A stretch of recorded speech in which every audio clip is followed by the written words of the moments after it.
We're going to turn now to the pandemic. Here in Michigan, the number of new COVID cases is rising at an alarming rate, up 32% as of Friday. And not to get personal, but despite being vaccinated and boosted, a COVID subvariant swept through my family and hit me the hardest.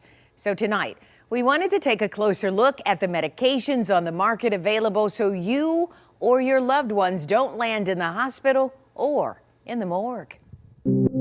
COVID first surfaced in 2019 and has morphed into several subvariants, and doctors say it is likely here to stay. Jim Boyce has battled heart disease, cancer, and now back from a recent trip to Florida, took a test and found that I have COVID. Nearly 2.5 million people in Michigan have been hit with COVID, and more than 36,000 have died. Across America, we could reach 1 million deaths from COVID within the week. How bad has it been? Has there really been another uptick? We have been seeing a large uptake in the variant, especially with all the home testing that's coming out and people coming into the clinic after they're getting tested. Vaccinations and boosters have helped, but the more contagious subvariants are spreading. Jim's doctors recommended the monoclonal antibody treatment here at MedCare Urgent Care in Redford Township.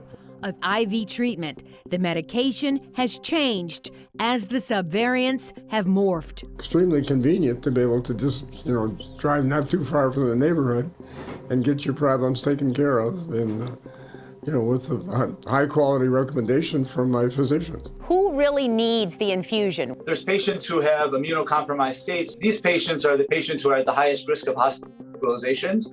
And these are the patients or the population that we try to target to try to get them the infusions faster, because the studies have proven that that select patient population has the largest benefit from these infusions. I spoke to 3 medical providers who opened MedCare. They say they have been on the front lines of COVID since it began and have treated thousands of patients.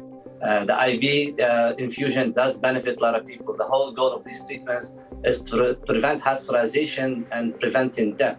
The infusion must be given within 7 days of testing positive for COVID. Still, many wait too long and end up with pneumonia, or their oxygen is so low they must be hospitalized. A lot of patients stay at home and they just, without proper medical advice, without somebody listening to their lungs, monitor their oxygen. There are pills too, Pfizer's Paxlovid.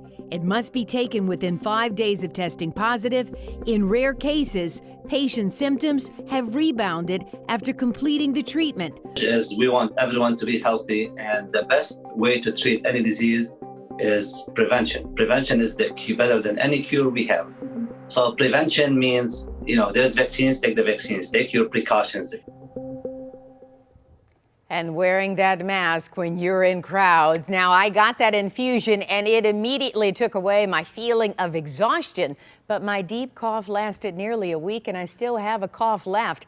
Now, the medical providers at MedCare Urgent Care say they are available around the clock to patients who test positive at home but need answers and treatment for their families.